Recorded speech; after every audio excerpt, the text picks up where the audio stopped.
आसानी से समझाया जा सके। तो पहला काव्यांश है, तब प्रताप उर राखै प्रभु जेहू नाथ तुरंत, अस कहीं आयुष पाई पद बंधि चले हनुमंत। भरत बाहुबल सीन गुण प्रभु पद प्रीति अपार, मन मनहु जात सहारत पुनि पुनि पवन कुमार। तो अब यहाँ पर जो ये हम पूरा 4 लाइन का जो ये चौपाई पढ़ने के लिए जा रहे हैं, इसमें जब हनुमान जी संजीवनी लेने के लिए जाते हैं तो रास्ते में उनकी मुलाकात भरत जी से होती है।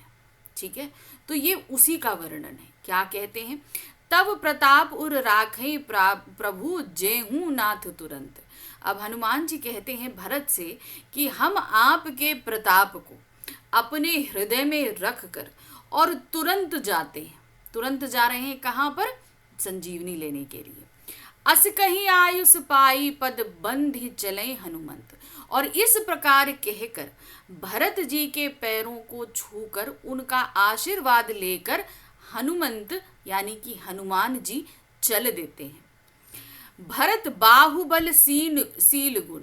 तो क्या कहते हैं, भरत के बाहुबल, उनके शील और उनके गुण, इन सभी को हृदय में, इन सभी के साथ साथ प्रभु पद प्रीति अपार और श्री राम के पैरों के प्रताप को मन मन हूं जात सरात, बार बार अपने मन में सराहते जा रहे हैं, अर्थात उनको याद करते जा रहे हैं। कौन, हनुमान जी। तो हनुमान जी जब संजीवनी लेने के लिए जा रहे हैं तो भरत से मुलाकात हुई, उनके पैरों का आशीर्वाद लिया और चल दिए। चलने के बाद जो है वो क्या कहते हैं, जैसे ही वो चल देते हैं, चलने के बाद उनसे कहा जाता है कि अब वो क्या बात जा रहे हैं तो मन में भी उनके बहुत सारी बातें आ रही हैं। तो मन में बातें आ रही तो क्या क्या क्या बातें आ रही हैं, भरत के बाहुबल को याद कर रहे हैं, उनके शील को याद कर रहे हैं, उनके गुण को याद कर रहे हैं और प्रभु श्री राम के पैरों के प्रताप को याद कर रहे हैं। इन सभी को बार बार अपने मन में सराहते हुए, याद करते हुए जो है पवन कुमार चले जा रहे हैं, अर्थात हनुमान चले जा रहे हैं। अब आप बोलोगे कि उनको क्यों याद कर रहे हैं, क्योंकि इन सभी से उनको बल प्राप्त हो रहा है, उनका साहस बढ़ रहा है। किनका, हनुमान जी, क्योंकि हनुमान जी अब तो इतनी दूर संजीवनी लेने जा रहे हैं और उनको फिक्र भी है लक्ष्मण जी को पुनः सही करने की। इस वजह से इन सभी को याद करते हुए वो आगे की तरफ बढ़ रहे हैं। अब इसका संदर्भ देखिए सारे काव्यांश का संदर्भ एक ही सा रहेगा, बस जो प्रसंग है वो बार बार अलग होता रहेगा। संदर्भ ध्यान से देख लीजिए। प्रस्तुत काव्य पंक्तियां हमारी पाठ्यपुस्तक आरोह भाग 2 में संकलित गोस्वामी तुलसीदास की अमर कृति रामचरितमानस के लंका कांड से वर्णित प्रसंग लक्ष्मण मूर्छा और राम विलाप से उद्धत है। ठीक है, तो ये कहाँ से लिया गया है ये आपको बता दिया, इसके रचयिता कौन है ये बता दिया। फिर आते हैं प्रसंग में। लक्ष्मण के मूर्छित होने के पश्चात राम उनकी दशा देखकर विलाप कर रहे हैं। सुषेण वैद्य की सलाह पर लक्ष्मण के उपचारार्थ संजीवनी लेने गए हनुमान लौटते समय मार्ग में अयोध्या में भरत से भेंट हुई। तो अब ये गए संजीवनी लेकर जब लौट रहे थे तो भरत जी से उनकी मुलाकात हुई और जो है वो उसी का वर्णन यहाँ पर किया गया है। क्या कह रहे हैं, हनुमान भरत से कहते हैं कि हे प्रभु, मैं आपका प्रताप हृदय में रखकर तुरंत चला जाऊंगा। ऐसा कहकर आज्ञा पाकर भरत के चरणों की वंदना करके हनुमान चले। भरत के बाहुबल, शीन, गुण और प्रभु अर्थात श्री राम के चरणों के अपार प्रेम की सराहना बारंबार मन ही मन में करते हुए पवन के पुत्र हनुमान मार्ग में चले जा रहे हैं, मतलब बार बार उनको अपने मन में याद कर रहे हैं। अब इसका काव्य सौंदर्य देखिए क्या दिया गया है। संवाद और कथा का अनूठा संगम इस रचना में देखने को मिलता है। संवाद भी है और एक कथा भी इसमें एक तरीके से वर्णित हुई है। दोहा छंद उपयोग करके कवि ने अपनी बात स्पष्ट की है। हनुमान की भक्ति केवल श्री राम के लिए ही नहीं अपितु भरत के लिए भी अखंड थी। इस काव्यांश में यह स्पष्ट है कि वो सिर्फ श्री राम जी के लिए नहीं थे, वो लक्ष्मण जी के लिए भी चिंतित थे, भरत के लिए भी वो बहुत ही सम्मान रखते थे। पूरे काव्यांश में अनुप्रास अलंकार का सौंदर्य दिखाई देता है, जैसे पाई पद बाहु बलशील प्रभुपद प्रीति अपार मन मनहू जात सराहत पुनि पुनि पवन कुमार। तो इन सभी आप देख रहे हैं कि यहाँ पर अनुप्रास अलंकार है। फिर आते हैं पुनि पद में पुनरुक्ति प्रकाश अलंकार का सौंदर्य भी देखने योग्य है। अब आते हैं काव्यांश संख्या 2 पर। क्या दिया गया है देखिए। उहाँ राम लक्ष्मण ही निहारे, बोले वचन मनुज अनुसारी। अर्धरात्रि गई कपि नहीं आयु, राम उठाए अनुज उर लगायु। सकहु न दुखित देख मोही काहू, बंधु सदा तब मृदुल सुभाऊ। मम हित लगाही तजेहु पितु माता, ससेहु विपिन हिम आपत बाता। सो अनुराग कहाँ अब भाई, उठऊ मन ना सुनहि मम वचन विकलाई।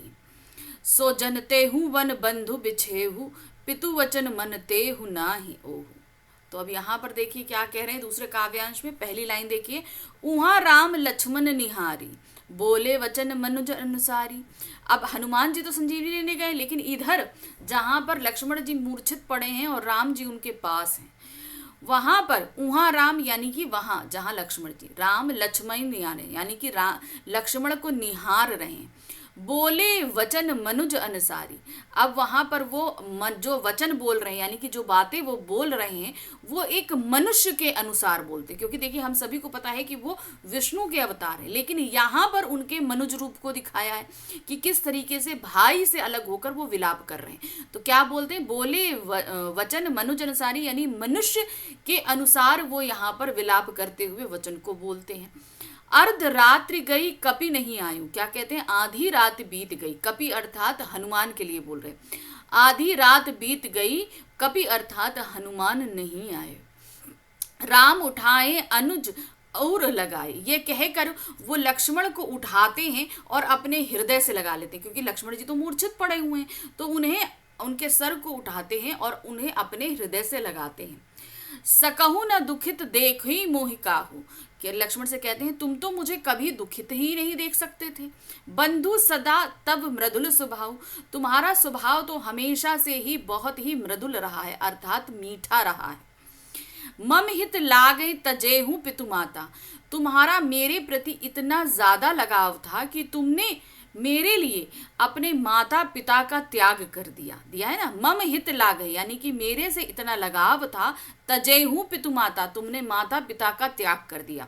अब क्योंकि वनवास किसको हुआ था, सिर्फ राम जी को हुआ था, लेकिन राम जी से लगाव होने के कारण लक्ष्मण जी उनके साथ वन चले आते। तो ये वही बात कह रहे हैं। ससेहु विपिन हिम आपत बाता, तो कह रहे हैं और तुमने विपिन अर्थात इस जंगल के कष्टों को सहा, हिम अर्थात ठंड को सहा, आपत बाता यानी कि यहाँ पर आने वाली गर्मी और मुसीबतों को भी सहा। किसके लिए, सिर्फ मेरे लिए, क्योंकि तुम्हारा मुझसे लगाव था। सो अनुराग कहाँ अब भाई, अब जो अनुराग के कारण तुमने ये इतने सारे कष्ट सहे, माता पिता को जो है तुमने त्याग दिया, अब तुम्हारा वो प्यार कहाँ है। क्योंकि अभी इस समय तो राम जी विचलित हैं, वो कह रहे हैं कि मैं विचलित हूँ, तो तुम्हें उठ के मेरे कष्ट हैं उनको क्या कहते हैं, उन सभी कष्टों को दूर करो। तो कहते हैं अब वो अनुराग कहाँ है। उठाओ ना सुनी मम वचन विकलाई, तुम मेरे वचन को सुनकर, इतने विचलित वचन को सुनकर भी तुम्हें कष्ट नहीं हो रहा, तुम नहीं उठ रहे हो।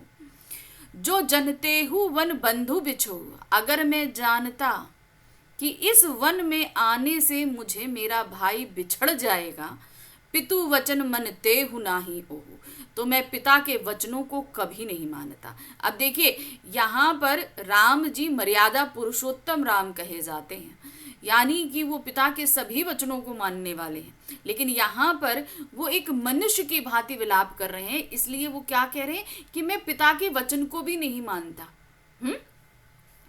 अब इनका जो है प्रसंग देखिए। सबसे पहले तुलसी जी कहते हैं वहां लंका के समुद्र तट पर लक्ष्मण को देखकर राम साधारण मनुष्यों के समान विलाप कर रहे हैं, क्योंकि वो तो प्रभु हैं, लेकिन तब भी यहाँ पर क्या एक साधारण मनुष्य की तरह विलाप कर रहे हैं। क्या कहते हैं, तुलसी जी कहते हैं आधी रात बीत चुकी है, हनुमान नहीं आए। यह कहकर राम ने छोटे भाई को उठाकर हृदय से लगा लिया और विलाप करते हुए कहने लगे, हे लक्ष्मण, तुम मुझे कभी दुखी नहीं देख सकते थे, तुम्हारा स्वभाव सदा से ही कोमल था। मेरे हित के लिए तुमने माता पिता को भी छोड़ दिया, वन में सर्दी गर्मी और हवा के कठिन प्रकोप को सहन किया। हे भाई, वह प्रेम अब कहाँ है। मेरी व्याकुलता भरे वचनों को सुनकर तुम उठते क्यों नहीं हो। भाई कभी भी वो राम को दुखी नहीं देख सकते थे, लेकिन आज राम इतने दुखी हैं, पर लक्ष्मण उनके वचनों को सुनकर उठ नहीं रहे हैं। यदि मैं जानता कि वन में भाई का विचो होगा तो मैं पिता के आदेश, जिसे मानना मेरा सर्वोपरि कर्तव्य था, को नहीं मानता। ठीक है, फिर आगे क्या कहते हैं, ये हो गया आपका काव्य सौंदर्य, ये हमने अर्थ देख लिया। अब देखिए काव्य सौंदर्य क्या है। राम का भाई के शोक में विलाप करने का दृश्य अत्यंत करुण एवं मर्म स्पर्शी है। अवधि भाषा का भावपूर्ण प्रयोग काव्यांश में दर्शनीय है। इस संगीतात्मक गेय काव्य चौपाई छंद का प्रयोग हुआ है। करुण रस प्रधान है क्योंकि यहाँ पर वो विलाप कर रहे हैं, दुखी हैं, शोक में हैं, क्योंकि लक्ष्मण जी जो हैं वो मूर्छित हैं। बच विचलाई जो जनते हूँ, बन बंधु बिछो आदि में अनुप्रास अलंकार का सौंदर्य दर्शनीय है। अलंकारों को ध्यान दीजिए और बाकी सब लगभग देखिए। यहाँ पर अवधि भाषा पूरे पूरे पाठ में है। संगीतात्मक गेय चौपाइयाँ छंद पूरे में ही है। करुण रस का जो है जहाँ तक वो विलाप कर रहे हैं वहाँ तक है। हनुमान जी के आते ही वीर रस का प्रभाव आ जाएगा, तो थोड़ा यहाँ पर दो रसों का जो है वो मेल आपको देखने को मिलेगा, और बाकी आप अलंकार हर पदों पर अलग अलग रहेगा। चलिए आते हैं काव्यांश संख्या 3 पर। सुतबित नारी भवन परिवारा, होई जाहि जग बारही बारा। अस विचारी जिह जागतु ताता, मिलई न जगत सहोदर भाता। जथा पंखा बिनु खग अति दीना, मनि बिनु फनी करिबर करहीना। असमम जीवन बंधु बिनु तोही, जय जड़ देहि जिहाय मोही। जय अवध जय हूँ अवध कबन मुँह लाई, नारी हेतु प्रिय भाई गवाई। बसु अपसज सतेहु जग नाही, माही नारी हानि विशेष क्षति नाही। तो अब यहाँ पर आगे क्या कहते हैं, सुतबिन नारी भवन परिवारा। तो अब यहाँ क्या कह रहे हैं, सुतबिन, सुतबिन यानी सुत मतलब पुत्र, बित यानी नारी भवन परिवारा, होई जागही जग बारही बारा। यानी कि ये सभी, यानी कि पुत्र, नारी, भवन, परिवार, ये सभी हमको बार बार मिल सकते हैं। होई जाई जग बारंबारा, यानी कि जग में ये सभी हमको बार बार मिल सकते हैं। अस विचार ही जिहु जागतहु ताता, तो यही विचार से मैं तुम्हें जगाना चाहता हूँ। यहाँ पर सुत किसके लिए बोल रहे हैं, ये लक्ष्मण जी के लिए बोल रहे हैं। क्या बोलते हैं कि हे पुत्र सुत। अब यहाँ पर वो इतना ज्यादा प्रेम में आ गए हैं कि लक्ष्मण जी से बोलते हैं कि हे पुत्र, तुम्हारे बिना नारी भवन परिवार, तो मतलब ये सब तो 12 हो सकते हैं लेकिन तुम दोबारा नहीं। होई जग जागई बारंबारा, यानी कि जग में देखिए नारी दोबारा मिल सकती है, भवन दोबारा बन सकता है, परिवार, लेकिन भाई अगर एक बार बिछड़ जाए तो वो दोबारा नहीं मिल सकता है। अस विचार ही जुग जागहूं ताता, यही विचार करके तुम जाग जाओ। ठीक है भाई, तुम यही विचार करके जाग जाओ। मिलई न जगत में सहोदर बाधा, यानी कि इस जग में दोबारा कोई भाई मिलता नहीं है। जथा पंख बिनु खग अति दीना, जथा, जथा मतलब जिस प्रकार, पंख मतलब जो पर होते हैं, उनके फेदर होते हैं, कि जिस प्रकार पंख के बिना खग यानी कि पक्षी बहुत ही दीन हो जाता है। मणि बिनु फनी, और जिस तरह सांप जो है वो बिना मणि के बेकार हो जाता है। करिबर करहीना, और हाथी बगैर सूंड के जो है असहाय हो जाता है। अब देखिए पंख बिना के, पक्षी बिना पंख के जीवित नहीं रह सकता, सांप बिना जो है फन के जीवित नहीं रह सकता, और जो हाथी है वो बगैर सूंड के जीवित नहीं रह सकता है। यहाँ पर ये प्रतीकात्मक तौर पे बता रहे हैं कि ये सभी इनके बिना जीवित नहीं रह सकते। असमम जीवन बंधु बिहु तेरी, इसी प्रकार मेरा जीवन भी तुम्हारे बगैर नहीं, मैं भी तुम्हारे बगैर जीवित नहीं। जय जड़ देहि जिहाऊ मोही, अगर तुम्हारे बगैर मैं किस तरीके से जीवित रहूंगा, जिस प्रकार से ये सब जीवित नहीं रह सकते उसी प्रकार मैं भी तुम्हारे बगैर, मेरा भी जीवन तुम्हारे बगैर संभव नहीं है, मैं जीवित नहीं रह सकता। जेहू अवध कबन मुँह लाई, यानी कि अब मैं वापस अवध यानी कि अयोध्या क्या मुंह लेकर जाऊंगा। अब चूंकि भाई तो नहीं रहेगा तो वापस तो इनको 14 साल बाद जो उनको जाना था वापस, तो कहते अब मैं क्या मुंह लेकर अयोध्या वापस जाऊंगा। नारी हेतु प्रिय भाई गवाई, नारी के लिए तुमने प्रिय भाई को गंवा दिया। मैं क्या मुंह लेकर जो है अवध यानी अयोध्या जाऊंगा। सब लोग वहां पर कहेंगे कि तुमने नारी के लिए, अपनी स्त्री के लिए अपने प्रिय भाई को गंवा दिया। बस अपजस सतेहु सजगमाई। अब मुझे ये अपयस यानी कि तुम्हारे खोने का जो अपयस है ये, और तुम्हारे बिछड़ने का जो दुख, ये दोनों ही लेकर जीवित रहना पड़ेगा, ये जीवित लेना पड़ेगा। नारी हानि विशेष क्षति नाही। और नारी की हानि जो है विशेष क्षति नहीं होती है। अर्थात कहने का तात्पर्य ये है कि नारी की हानि इतनी ज्यादा नहीं होगी जितनी ज्यादा भाई की हानि होती है, उसके खोने की तकलीफ होती है। चलिए अब प्रसंग देखिए, इन पंक्तियों का क्या दिया गया है। राम लक्ष्मण की मूर्छित अवस्था को देखकर अत्यंत भाव विह्वल हो गए हैं, बहुत दुखित हो गए हैं। राम कह रहे हैं वो अयोध्या जाकर लोगों के प्रश्नों का क्या उत्तर देंगे, इससे परेशान है वो। राम विलाप करते हुए कहते हैं, पुत्र, धन, स्त्री, घर और परिवार ये तो संसार में बार बार आते हैं और जाते हैं, लेकिन इस दुनिया में सहोदर भाई बार बार नहीं मिलता। अपने हृदय में मेरा विचार करके वे कहते हैं, हे तात जागो, जैसे पंख विहीन पक्षी, मणि विहीन सर्प, सूंड विहीन बिना श्रेष्ठ हाथी अत्यंत दीन हो जाता है, तुम्हारे बिना मेरा जीवन भी वैसा ही दीनता युक्त हो जाएगा। मतलब मैं भी इस तरीके से नहीं जी पाऊंगा। पत्नी के लिए अपने प्रिय भाई को खोकर मैं कौन सा मुंह लेकर अयोध्या जाऊंगा। मैं संसार में ये अपराध किस राम वीर पुरुष नहीं जो अपनी स्त्री को गंवा बैठे, भले ही यह सह लेता, लेकिन तुम्हारी हानि कैसे सहूंगा। कहने का तात्पर्य है कि एक बार मेरी स्त्री खो जाती तो मैं एक वीर पुरुष होने के नाते जो है उस दुख को सह लेता, लेकिन एक भाई के चले जाने का दुख मैं किस तरीके से सहूंगा। चलिए अब इसका जो है काव्य सौंदर्य देखिए। तुलसी ने यहाँ राम के विलाप कथन के माध्यम से समाज के सम्मुख भातृ प्रेम का एक अनुपम आदर्श प्रस्तुत किया है। राम लक्ष्मण जैसे स्नेहिल और कर्तव्यपरायण भाई की तुलना में पुत्र, स्त्री, घर परिवार आदि से प्राप्त होने वाले सुख को महत्वहीन मानते हैं, यानी कि उनके लिए भाई सर्वोपरि है। काव्यांश की भाषा परिनिहित अवधि है, यानी कि पूरा काव्य देखिए, अब रामचरितमानस जो है वो पूरा अवधि भाषा में लिखा गया है, तो आप बेधड़क होकर यहाँ पर लिख सकते हो कि अवधि भाषा का इस्तेमाल किया गया। कवि ने भावाव्यक्ति के लिए इस भाषा के प्रसिद्ध छंद चौपाई का चुनाव किया है। तो पूरी रामचरितमानस जो है वो चौपाई और दोहा इनमें लिखी गई है। तो ये आप ध्यान के रखो कि इस पूरे उसमें चौपाई और दोहा है, जहां दोहा है वहां उसके ऊपर दोहा लिखा हुआ है, ठीक है। दो या तीन जगह दोहा, 2 जगह दोहा दिया गया है, बाकी पूरा चौपाई छंद है। काव्यांश में अलंकारों का सुंदर प्रयोग सर्वत्र दिखाई देता है। अब आते हैं काव्यांश संख्या 4। जैसे मैंने बोला ना कि दोहा 2 जगह है, तो देखिए यहाँ पर सोरठा यानी कि दोहे का ही एक रूप है। चलिए काव्यांश संख्या 4 देखते हैं। अब लोक शोक सुत तोरा, सहिस निष्ठुर कठोर उर्मेरा, निज जननी एक कुमारा, तात तास तुम प्राम अधारा, सौपहि मोहि तुम्हें गही पानी, सब विधि सुखत परम हित जानी, उतहु काह देहु तेजी जाही, उठी किन मोहि सिखाहु बहाई, बहुविध सोचत सोच विमोचन, सब्र सलिल राजीव दल लोचन, उमा एक अखंड रघुराई, नर गति भगत कृपाल दिखाई। ठीक है, तो अब इसका अर्थ देखिए क्या है।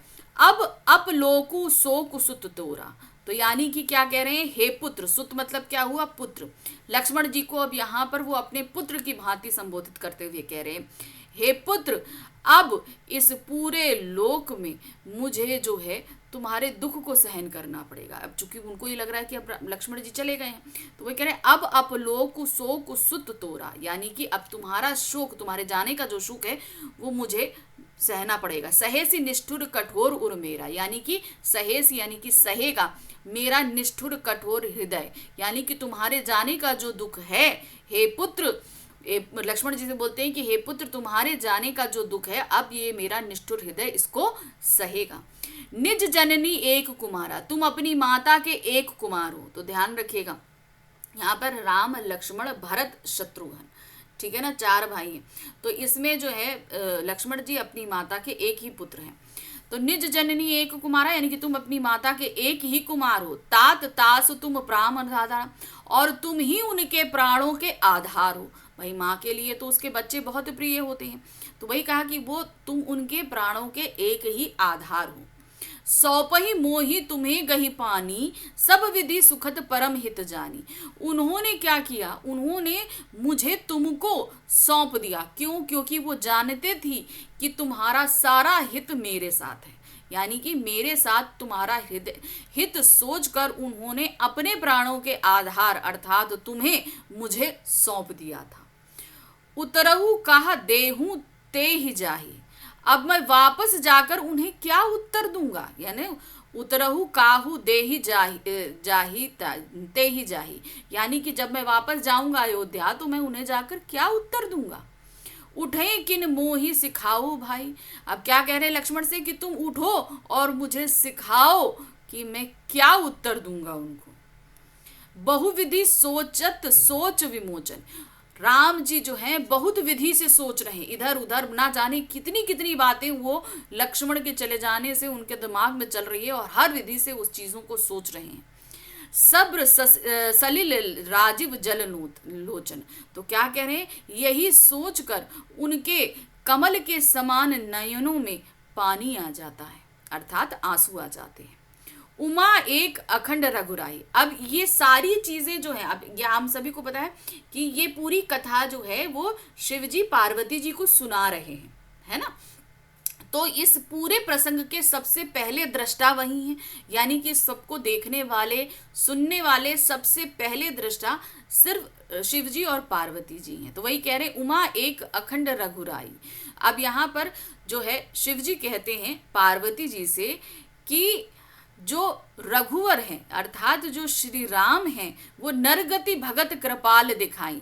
अब देखो यहाँ पर क्या है, भक्तों को वो अपना नर रूप दिखा रहे हैं कि यानी कि मैं अवतार जरूर हूं लेकिन मेरे अंदर एक नर का हृदय है, एक पुरुष मानव का हृदय है।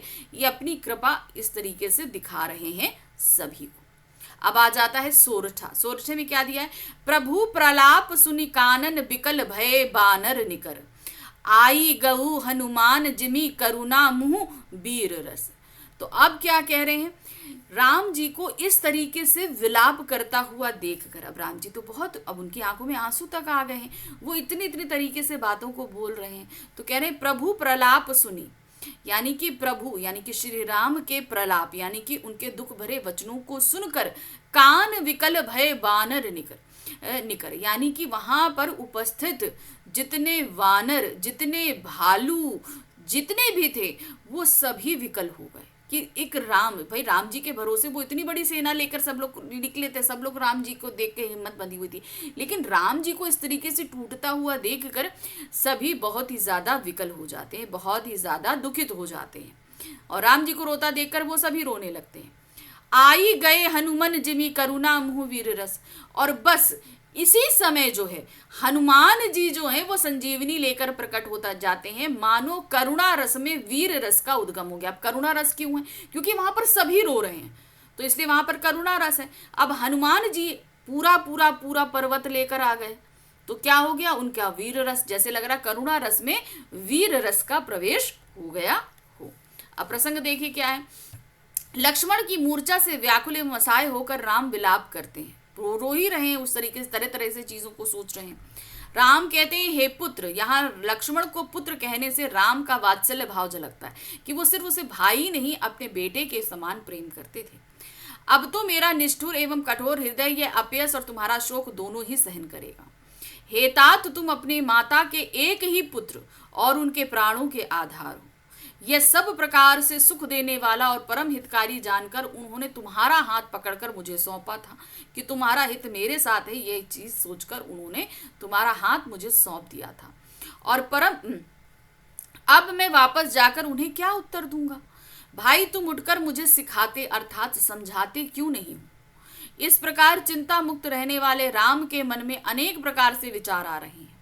उनके कमल की पंखुड़ी के सदस्य नेत्रों में विषाद के अश्रु का जल बह रहा है, यानी कि वो बहुत ही ज्यादा दुखित हो रहे हैं। तुलसी कहते हैं अपनी प्रिया पार्वती को, रामचरितमानस के वर्णन के अनुसार पार्वती एवं शिव जी राम कथा के प्रथम श्रोता एवं वक्ता थे, यानी कि जब ये राम कथा हुई थी तो उसी को पहले देखने वाले और सुनने वाले शिव जी ही थे, शिव जी और पार्वती जी ही थे। तो क्या कहते हैं, शिव जी अपनी प्रिया पार्वती को संबोधित करते हुए कहते हैं हे उमा, श्री राम अद्वितीय एवं अखंड यानी वियोग से रहित हैं। यानी कि देखिए, प्रभु को वियोग नहीं सताता, उन्हें दुख नहीं होता, ठीक है। इन सब चीज़ों से ईश्वर इन सब चीज़ों से परे होते हैं।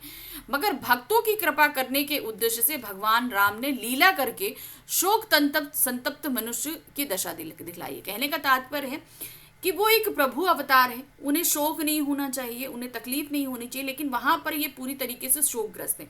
सिर्फ किस लिए? वो मनुष्य को शिक्षा देने के लिए एक जो है विलाप करते हुए मनुष्य के रूप में प्रस्तुत हो रहे हैं।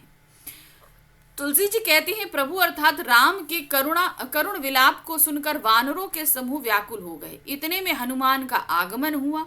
हनुमान का ऐसा लगा मानो करुणा रस के प्रसंग में वीर रस का प्रसंग आ गया हो, क्योंकि वहां पर वो पर्वत ही पूरा पर्वत लेकर, उन्हें संजीवनी तो समझ में आई नहीं थी, तो वो तो पूरा पर्वत लेकर आ गए थे। चलिए, अब इन पूरी पंक्तियों का काव्य सौंदर्य देखिए क्या है। कविता की भाषा करुण रस प्रधान है। काव्य अभिव्यक्ति के लिए कवि ने अवधि भाषा तथा चौपाई एवं सोरठा छंद का चयन किया है। राम की विलाप का अत्यंत मन स्पर्शीय चित्रण हुआ है। राम के लिए प्रयुक्त विशेषण सोच विमोचन, राजीव दल लोचन एवं रघुराई जहाँ काव्य के अर्थ गौरव में उसके सौंदर्य को बढ़ाते हैं, वहीं राम के व्यक्तित्व की सुंदरता एवं महानता को भी प्रदर्शित करते हैं। कविता में संगीतात्मकता एवं गेयता का गुण विद्यमान है, ठीक है। चूंकि ये गाए जा सकते हैं, आप सभी को पता होना चाहिए कि ये सभी छंद गाए जा सकते हैं और बोले जा सकते हैं, ठीक है। चलिए अब आगे बढ़ते हैं हम। यहाँ पर क्या दिया गया है? काव्यांश संख्या 5 है। हर से ही राम भेट ही हनुमाना, अति कृतज्ञ प्रभु परम सुजाना। तुरंत वैद तब कीन ही उपाही, उठी बैठे लक्ष्मण हर्षाई। हृदय लाई प्रभु भेट ही भाता, हर्षई सकल भालू कपि ब्राता। कपई सुनी वैद तहाँ तहाँ पहुँचावा, जे ही विधि तभी ताही लई आवा। यह वृत्तांत दसानन सुनेहु, अति विषाद पुनि पुनि सिर धनेहु। व्याकुल कुंभ करन पही आवा, विविध जतन करी ताही जगावा। अब यहाँ पर क्या है? हनुमान जी तो आ गए, अब क्या करना? हर से ही राम भेटे ही हनुमाना। अब चूंकि हनुमान जी भी राम जी से काफी देर से दूर थे और बड़ी खुश होकर हनुमान जी जो है वो राम जी के चरणों को छूकर उनसे भेंट करते हैं। अति कृतज्ञ प्रभु परम सुजाना। अब हनुमान जी उनके भाई को जीवित करने के लिए संजीवनी लेकर आए हैं, तो बहुत ही कृतज्ञ हैं। यहाँ पर राम जी जो हैं वो हनुमान जी के बहुत ही कृतज्ञ हैं और उन्हें बहुत ही प्रेम पूर्वक गले लगा लेते हैं। तुरंत वैद्य तब किही उपाय। अब जैसे ही उनको संजीवनी मिल गई, वैद्य कौन थे? सुषेण, लंका के जो वैद्य थे ना सुषेण, वो आए थे यहाँ पर लक्ष्मण की जान बचाने के लिए। तो वैद्य जी ने तुरंत ही उपाय किया, उनको दवाई खिलाई। उठे बैठे लक्ष्मण हर्षाई, और जैसे ही उनको दवा खिलाई गई, लक्ष्मण जी हंसते हुए उठकर बैठ गए।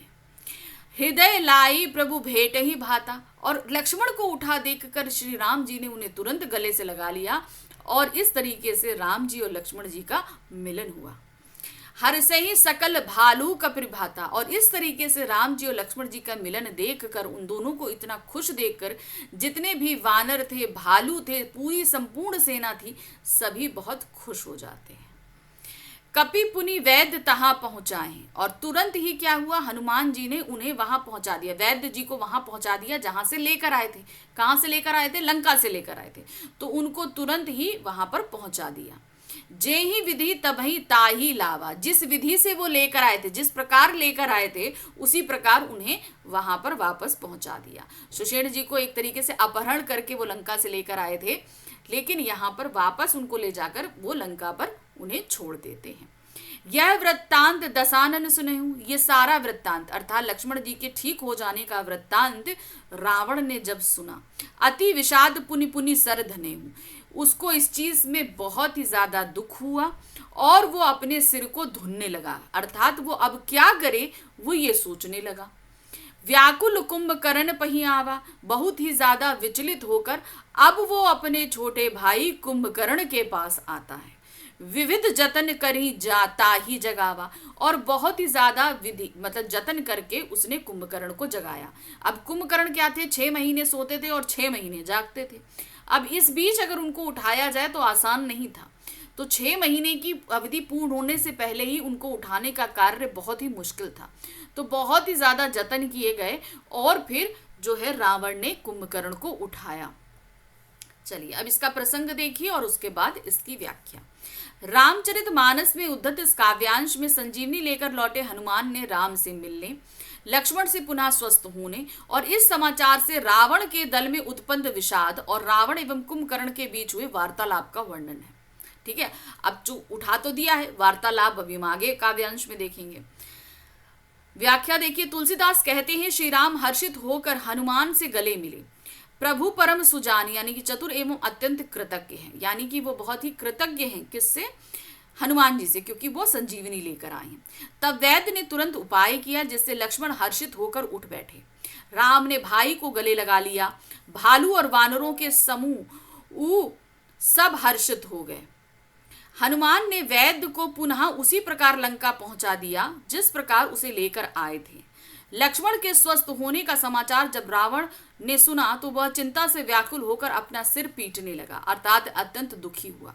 वह आतुरता की स्थिति में कुंभकर्ण के पास पहुंचा और अनेक प्रकार से प्रयत्न करके उसे जगाया। उसको उठाना इतना आसान नहीं था, लेकिन तब भी उसको उठाया। अब इन पूरे काव्यांश की जो है आप काव्य सौंदर्य देखिए। यहाँ वर्णित प्रसंग में उपचार के पश्चात स्वस्थ हुए लक्ष्मण को देखकर राम और उनकी सेना में व्याप्त हर्ष तथा इस समाचार से रावण को ही चिंता का वर्णन है। सुख एवं दुख की जीवन स्थितियों का एक साथ चित्रण करने से कवि को अभूतपूर्व सफलता मिली है, यानी कि वो बहुत खुश हैं। रावण की व्याकुलता पुनि पुनि सिर धनेहू में प्रकट हुई है। यह वर्णन अत्यंत स्वाभाविक है, यानी कि वो बहुत परेशान है। पुनि पुनि सिर धनेहू का मतलब वो बहुत विचलित हो रहा है। चौपाई छंद के माध्यम से अवधी भाषा का सुंदर शब्दाभिव्यक्ति हुई है। कविता में छंदबद्ध संगीतात्मकता और गेयता का गुण विद्यमान है। पुनि पुनि में पुनरुक्ति प्रकाश अलंकार का प्रयोग हुआ है। सिर धुनना मुहावरे का व्याकुलता के प्रदर्शन के लिए सार्थक प्रयोग है। तो देखिए इसमें मुहावरा भी था तो वो बता दिया। चलिए अब हम आ गए हैं अपने आखिरी काव्यांश में। जैसे मैंने बोला था कि आपको ये पूरा पाठ हमने 6 काव्यांशों में विभक्त किया था। अब आ गए हम काव्यांश संख्या 6 पर। क्या दिया है, जागा निश्चर देख कैसा, मानहु काल देह धरी वैसा। कुंभकर्ण बूझा काहू भाई, काहे तब मुँह रहे सुखाई। कथा कहीं सब ते ही अभिमानी, जे ही प्रकार सीता हरि आनी। तात कपही सब निश्चर मारे, महा महा जोधा संघारे। दुर्मुख सुर रिपु मनुज आहारी, भट अतिकाय अकंपन भारी। अपर महोदय आदिक वीरा, परे समर मही सब रणधीरा। तो अब यहाँ पर कुंभकर्ण जाग चुका है। अब उसके जागने का वर्णन देखिए एक लाइन में कैसे दिया गया है। जागा निश्चर देखे कैसा। जागा निश्चर यानी कि वो राक्षस है, निश्चर कहा जाता है। तो वो राक्षस इस प्रकार जागा, मानहु कालु देहि धरी वैसा, जैसे मान लो काल ने बहुत विशाल शरीर को धारण, उसका शरीर बहुत बड़ा था, है ना। तो मान लो उसने जो है काल ने शरीर को धारण कर लिया हो, इस प्रकार वो निश्चर यानी कि वो राक्षस जागा। कुंभकर्ण बूझा कहु भाई। कुंभकर्ण जैसे ही उठा उसने रावण की तरफ देखा और जो है वो पूछने लगा, काहे तब मुंह रहे सुखाई। रावण से पूछता है, हे भाई तुम्हारा मुख इतना सूखा हुआ क्यों। क्योंकि देखिए इतना अभी तक जो कुछ भी घटित हुआ कुंभकर्ण उससे पूरी तरीके से अनभिज्ञ है, क्योंकि वो सो रहा था इसलिए उसे कुछ नहीं पता। अब जब रावण ने उसे जगाया तो रावण का मुंह पूरी तरीके से सूखा हुआ है, उतरा हुआ है, क्योंकि उसके बहुत सारे योद्धा, उसके पुत्र सभी को मारा गया है, तो उसी की वजह से उसका मुंह उतरा हुआ है। इसी को देखकर कुंभकर्ण कहता है, क्या हुआ भाई तुम्हारा मुख इतना सूखा हुआ क्यों है। कथा कहीं सब ते ही अभिमानी, जही प्रकार सीता हरिमानी। और ये कहती जैसे ही कुंभकर्ण ने पूछा वैसे ही रावण ने पूरे अभिमान के साथ सीता हरण की कथा को सुना दिया। किस तरीके से उन्होंने सीता का हरण किया था ये पूरी कथा रावण ने हनुमान को सुना दी। तात कपही सब निश्चर माने। तो क्या कहता है, हे भाई उन कपिहीन यानी कि उन बंदरों वानरों ने जो है सारे निश्चर अर्थात राक्षसों को मार दिया। महायोद्धा संघारे, बड़े बड़े जो योद्धा हैं वो सभी संघारे गए अर्थात मारे गए हैं। दुर्मुख, अब वो कौन कौन है देखिए, दुर्मुख, सुररिपु, मनुज, आहारी, भट्ट, अतिकाय, अकंपन, ये सभी भारी भारी योद्धा, अपर महोदय, आदिक वीरा, परे समर मही सबरीना, ये सभी हमारे प्रिय वीर जो हैं वो मरे हुए रणभूमि में पड़े हुए हैं। अब ये सारी बात रावण किसको, कुंभकर्ण को बता रहा है। अब आइए देखिए दोहा क्या है। सुनी 10 कंधर वचन सब कुंभकर्ण बिलखान, जगदम्बा हरियाणी अब साहट चाहत कल्याण। अब जब रावण ने सारी कथा कुंभकर्ण को सुना दी तो कुंभकर्ण क्या कहता, सुनी 10 कंधर वचन तब, यानी कि रावण के सारे वचनों को सुनकर कुंभकर्ण बिलखान, कुंभकर्ण बहुत ही ज्यादा बिलखने लगा, क्योंकि उसके भी सारे प्रिय थे भाई, सभी जो है वो मारे गए थे। उन सभी से दुखित होकर और बहुत चिढ़ते हुए वो रावण से बोला, जगदम्बा हरियाणी अब साहट सठ चाहत कल्याण, यानी कि तुमने जो है वो जगदम्बा का हरण कर लिया और अब तुम कल्याण चाहते हो, यानी कि तुमने जगत की माता का हरण किया है और तुम उसके बाद अपना कल्याण चाहते हो। ये जो कुछ हुआ है ये सब तुम्हारे कारण हुआ है, तुमने जो किया है इसी कारण ये सब कुछ हुआ है। अब इसका प्रसंग देखिए, तुलसीदास जी कहते हैं कि रावण के कुंभकर्ण के जागने पर उठकर बैठ गया, रावण के जगाने पर कुंभकर्ण उठकर बैठ गया। वह ऐसा दिखाई देता था मानो काल मृत्यु स्वयं शरीर धरकर बैठ गया। व्याख्या देखिए, कुंभकर्ण ने रावण से पूछा, हे भाई कहो तुम्हारे मुख क्यों सूख क्यों रहे हैं, यानी कि तुम्हारा मुख सूख क्यों गया। रावण दशानन था, दशानन का अर्थ है 10 मुखों वाला, इसीलिए कुंभकर्ण ने ऐसा कहा, यानी कि उसके पूरे 10 के 10 जो सर थे वो पूरी तरीके से सूख गए थे, मतलब उतरे हुए थे। तुलसीदास आगे कहते हैं, कुंभकर्ण के इस प्रकार पूछने पर उस अभिमानी रावण ने सीता हरण की सारी कथा पुनः कही, यानी कि उसने किस तरीके से सीता जी का हरण किया और उसके बाद जो कुछ भी हुआ वो सब कुछ कह सुनाया। उसने कहा, हे भाई युद्ध में वानरों ने सभी राक्षसों को मार डाला, बड़े बड़े योद्धा का भी संहार कर डाला। दुर्मुख, देश शत्रु यानी देवांतक, नरभक्षक, नरांतक, अकंपन, महोदर जैसे विराट योद्धा और दूसरे सभी रणकुशल वीर राक्षस युद्ध भूमि में मारे गए हैं। तुलसीदास कहते हैं, रावण की बातें सुनकर कुंभकर्ण बिलख कर अर्थात दुखी होते हुए बोला, अरे मूर्ख, जगत जननी सीता का हरण करके भी तू कल्याण चाहता है, यानी कि कुंभकर्ण भी ये जानता था कि रावण ने जो किया है वो सही नहीं है। अब इसका काव्य सौंदर्य देखिए, अवधि भाषा की सुंदर शब्दाभिव्यक्ति इस काव्यांश में दर्शनीय है। काव्यांश में चौपाई एवं दोहा छंद का प्रयोग हुआ है। अनुप्रास एवं पुनरुक्ति प्रकाश अलंकार का प्रयोग क्रमशः कथा, कही, अपार, महोदय तथा परे, समर तथा महा में देखने को मिलता है। लक्ष्मण के स्वस्थ होकर युद्ध के लिए तत्पर हो जाने में रावण को अपना संभावित विनाश दिखता है कि अब लक्ष्मण सही हो गए हैं तो इसका मतलब हमारा विनाश निश्चित है। उनकी व्याकुलता के चित्रण में काहे तब मुख रहा सुखाई द्वारा कवि ने वांछित सफलता मिली है। यह एक स्वाभाविक चित्रण है। कुंभकर्ण का व्यक्तित्व रावण की तुलना में श्रेष्ठ है। वह सीता को जगदम्बा कहता है। तुलसी ने यहाँ सीता के प्रति अपनी भक्ति का भी परिचय दिया।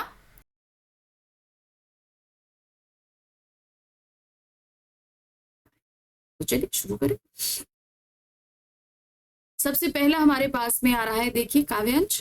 किसबी किसान कुल बनिक भिकारी भाट, चाकर चपल नट चोर चार चेट की, पेट को पड़त गुण घड़त चढ़त गिरी, अठत गहन गन अहन अखेट की, ऊंचे नीचे करम धर्म अधर्म करी, पेट को ही पचत बेचत बेटी बेट की, तुलसी बुझाए एक राम घन श्याम ही ते, आग्नि बाढ़ते बढ़ी है अग्नि पेट की। तो यहाँ पर अब क्या कह रहे हैं कि भाई किसान हो और बनिक हो, भिखारी हो, कोई भी हो जो है ना, उनके क्या है, पेट की आग जो है को बुझाने के लिए ये लोग जो है कोई भी काम कर रहे हैं, पहाड़ चढ़ रहे हैं, घने जंगलों में जाकर आखेट कर रहे हैं, मतलब कि शिकार खेल रहे हैं, ऊंचे नीचे हर तरह के कर्म कर रहे हैं, धर्म कर रहे हैं, अधर्म कर रहे हैं। अब ऐसा क्यों हो रहा है? देखिए क्या है कि चारों तरफ जो है वो क्या कहते हैं उसको, क्या कहते हैं, सूखा जो पड़ जाता है वो फैला हुआ है, तो कुछ खाने पीने को नहीं है, किसी के पास कुछ भी नहीं है। तो इस तरीके से वो लोग अपने पेट को भरने के लिए हर तरीके के कर्म कर रहे हैं कि किसी तरह उनका पेट भरे। यहाँ तक कि पेट की आग बुझाने के लिए वो अपने बच्चों तक को बेचने का कार्य कर। तो तुलसीदास जी कहते हैं कि इस तरीके से जो पेट की जो आग होती है वो किसी भी आग से बहुत बड़ी होती है। जंगल की आग हो, समुद्र की आग हो, किसी तरह की आग हो, सभी आग के प्रकारों में सबसे बड़ी आग पेट की आग को कहा है। और इस पेट की आग को बुझाने के लिए सबसे अच्छा तरीका है श्री राम की भक्ति, क्योंकि वही हमें सही मार्ग दिखा सकते हैं। चलिए अब इस पर देखिए 5 प्रश्न। पहला है, कवि के अनुसार कौन लोग भूख शांत करने में लगे हैं? भिखारी, व्यापारी, कुशल अभिनेता, ये सभी। तो यहाँ पर सभी लगे हुए, सभी को अपने पेट की आग को शांत करना है, क्योंकि चारों तरफ सूखा है, खाने को अनाज नहीं है। प्रस्तुत काव्यांश में वर्णित भूख से उत्पन्न स्थितियों में सर्वाधिक मार्मिक स्थिति कौन सी है? मेरे हिसाब से तो जब वो अपने बच्चों को बेचने के लिए आ रहे हैं तो वो सबसे मार्मिक स्थिति है। तो देखिए क्या है, पेट भरने के लिए पर्वतों पर आजीविका खोजना, पेट भरने के लिए बेटा बेटी को बेचना, पेट भरने के लिए दिन भर धूप में शिकार खोजना, पेट भरने के लिए नीच कर्म करना। तो सबसे मार्मिक कौन सा है? वो है अपने बेटा और बेटी को बेचना। पेट की आग को कैसे शांत किया जा सकता है? अनुचित कर्म करके, ईश्वर की कृपा से, निम्न कार्य करके, या कुछ भी कार्य ना करके। तो कैसे किया जा सकता है? ईश्वर की कृपा से। क्योंकि जब हम ईश्वर की भक्ति करते हैं तो कहेंगे ईश्वर की कृपा से कैसे होगा? आप में से बहुत सारे लोग कहेंगे जब हम ईश्वर की शक्ति की भक्ति करते हैं ना तो हमारा मन शांत होता है, हमारा दिमाग शांत होता है। जब हम हमारी उस शांति की स्थिति में पहुंच जाते हैं तो हमारा दिमाग एक सुचारू रूप से कार्य करने लगता है। तो जो तरीके उस शांत दिमाग से ढूंढे जा सकते हैं पेट भरने के लिए, वो हम विचलित रूप में नहीं देख सकते। इसीलिए उन्होंने बोला ईश्वर की कृपा से। पेट की आग मनुष्य को क्या करने पर मजबूत कर देती है? धर्म अधर्म करने पर, सुकर्म करने पर, नौकरी करने पर, या भजन करने पर? वो क्या करती है? धर्म अधर्म करने पर मजबूर कर देती है। प्रस्तुत काव्यांश के लेखक और पाठ का नाम बताइए। तो पाठ का नाम हमारा क्या था? कवितावली और लक्ष्मण मूर्छा राम विलाप का है। और यहाँ पर जो है इसके कवि कौन है? वो है तुलसीदास जी। तो देखिए यहाँ पर क्या है? लक्ष्मण मूर्छा राम विलाप, दिन जल्दी जल्दी ढलता है, सहर्ष खारा, कैमरे में बंदा पाइश। तो देखिए सही तरीके से तो ऑप्शन नहीं दिया गया है क्योंकि ये कवितावली से लिया गया, लेकिन तब भी हम लमसम सबसे आसपास कौन सा लगाएंगे? लक्ष्मण मूर्छा और राम विलाप। चलिए अब हम आ गए दूसरे काव्यांश पे। क्या है? खेती ना किसान को, भिखारी को ना भीख बली, बनिक को बनिज, ना चाकर को चाकरी, जीविका विहीन लोग सिद्धमान सोच बस, कहे एक एकन सो कहाँ जाई का करी, वेदहु पुराण कही लोकहु विलोकहत, साकरे सवे परे राम रावरे करी कृपा, दरिद्र दसानन दबाए दुनि दीन बंधु, दुरिद्र दहन देखी तुलसी हाहाकार कर। अब क्या है? वही स्थिति है, चारों तरफ जो है सब लोग भूख से परेशान है। किसान को ना खेती मिल रही है, ना भिखारी को भीख मिल रही है, ना ही बलि मिल रही है। बलि मतलब एक भीख होती है और एक होता है ना घर में अगर हम किसी पूजा अनुष्ठान करते हैं तो उसका बचा हुआ रूप भी हम भिखारियों को देते हैं, तो वो चीज बलि के रूप में, वो भी नहीं मिल रही। जो बनिया होता है उसको भी न मिल रही है, ना चाकर यानी कि नौकर को नौकरी नहीं मिल रही। सभी लोग के पास किसी भी तरह का आजीविका नहीं है कुछ भी काम करने के लिए। सभी जो है वो एक दूसरे से कह रहे हैं हम कहाँ जाएं, क्या करें, एक दूसरे से विचार कर रहे हैं। वेद पुराण में कहा, सभी तरफ देख लिया, सभी जगह लिखा हुआ है कि श्री राम ने जिस प्रकार से रावण पर कृपा करी थी, रावण के वध करके उस पर कृपा करी थी ना, तो उसी तरीके से श्री राम जो इस समय दरिद्रता रूपी जो दशानन यानी दरिद्रता को क्या बोला गया? रावण यानी दशानन जो है उसने हम सभी को अपनी दरिद्रता के अंदर दबा लिया है। तो हे दीन बंधु यानी कि हे राम जी, हम सभी को इस दरिद्रता रूपी रावण से बचाई। ये चीज उन्होंने इसमें कही है। चलिए अब इस पर प्रश्न क्या है? प्रस्तुत काव्यांश के कवि और कविता का नाम। तो देखिए कौन है? तुलसीदास, कवितावली। तो एकदम सही है, यहाँ पर टिक मार्क करते हैं। नेक्स्ट आते हैं, काव्यांश में लोग किस कारण दुखी हैं? जीविका विहीन हो जाने से, राम के वनवास चले जाने पे, सीता हरण हो जाने पर, या फसल खराब हो जाने पर। तो सही क्या है? जीविका विहीन हो, उनके पास कोई काम नहीं, इस कारण वे सभी दुखी हैं। नेक्स्ट आ जाते हैं, रावण की तुलना किससे की गई? किससे की गई है रावण की तुलना? राम से, ये दरिद्रता से, अमीरी से, या अखंडता से? तो जाहिर सी बात है किससे करी गई है? वो है दरिद्रता से।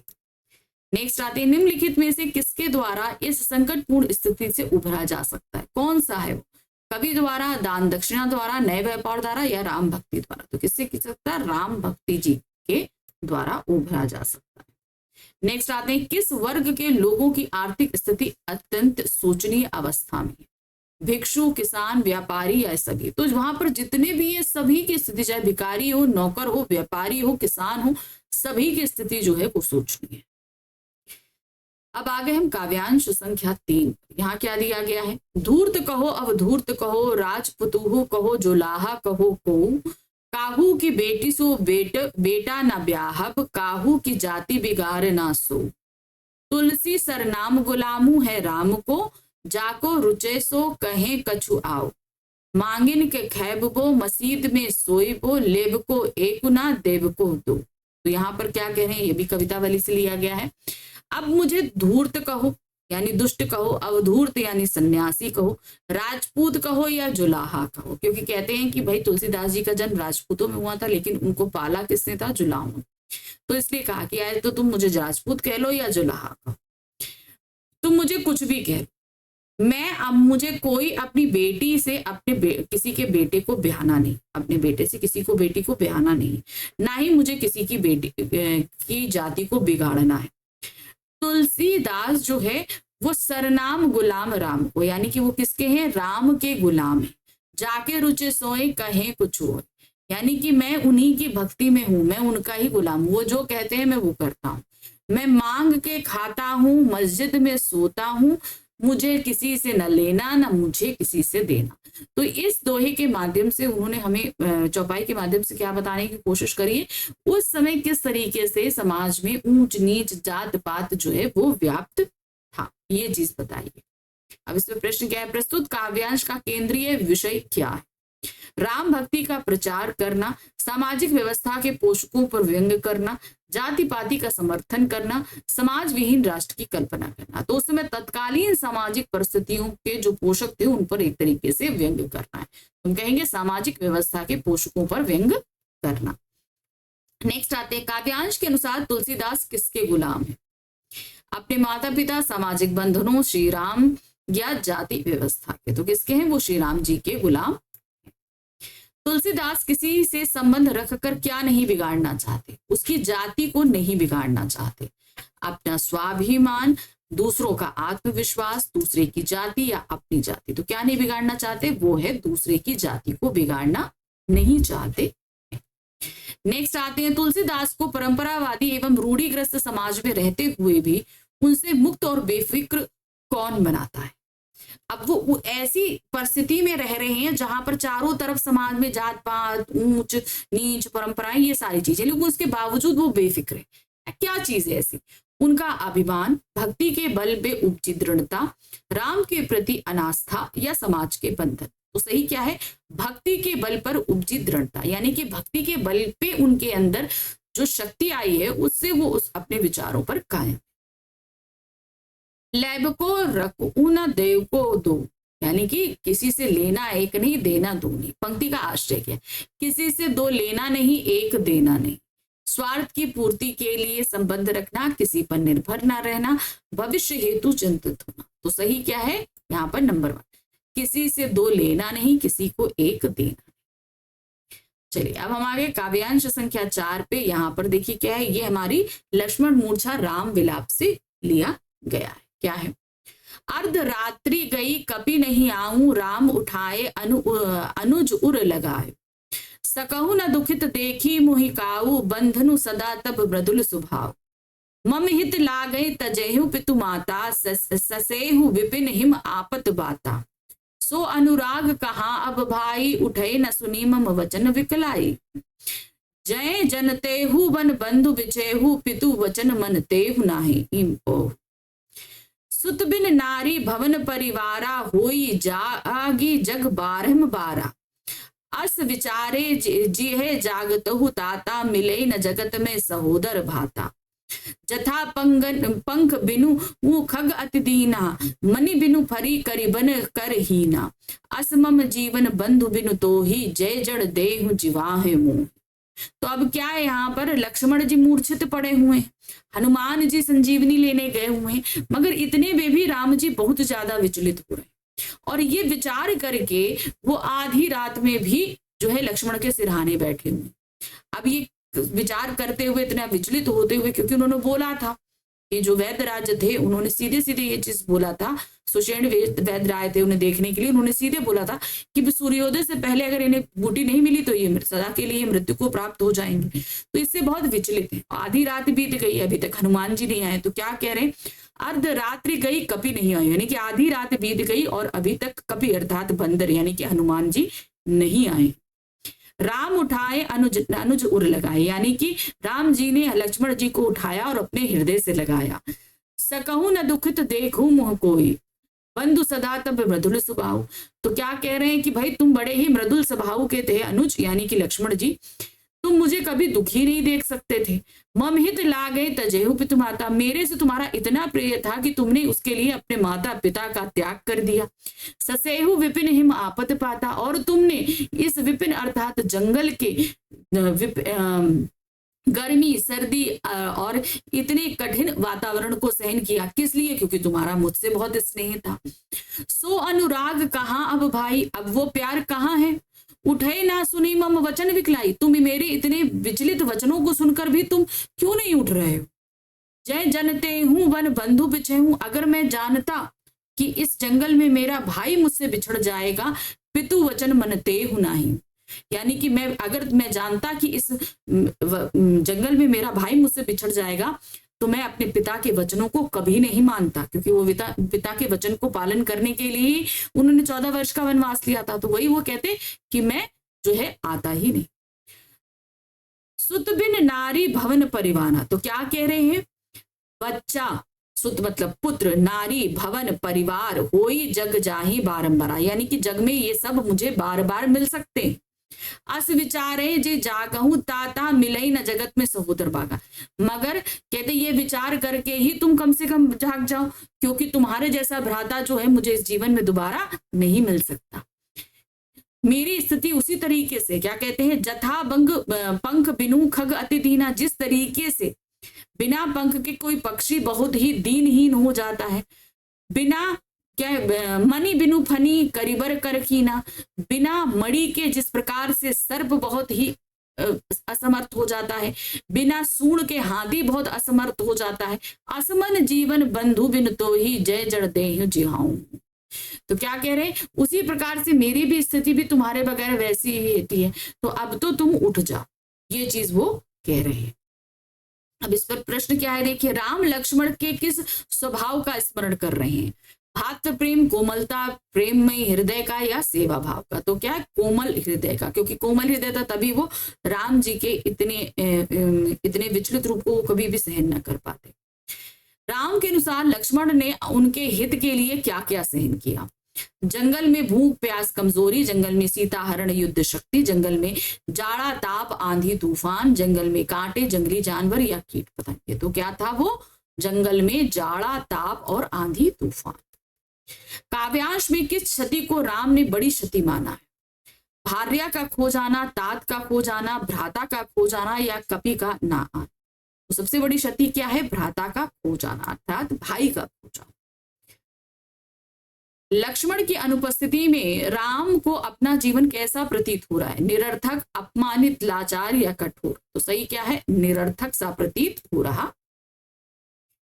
राम यदि जानते कि वनागमन के क्या परिणाम होंगे तब वे क्या नहीं करते, तो पिता के वचनों को ना मानते, है ना, रावण से युद्ध ना करते, लक्ष्मण को वन में साथ ना लाते, माँ के वचन का पालन ना करते, पिता के वचन का पालन ना करते। तो अगर उन्हें पता था कि भाई ये हो जाएगा तो वो पिता के वचन का पालन ना करते।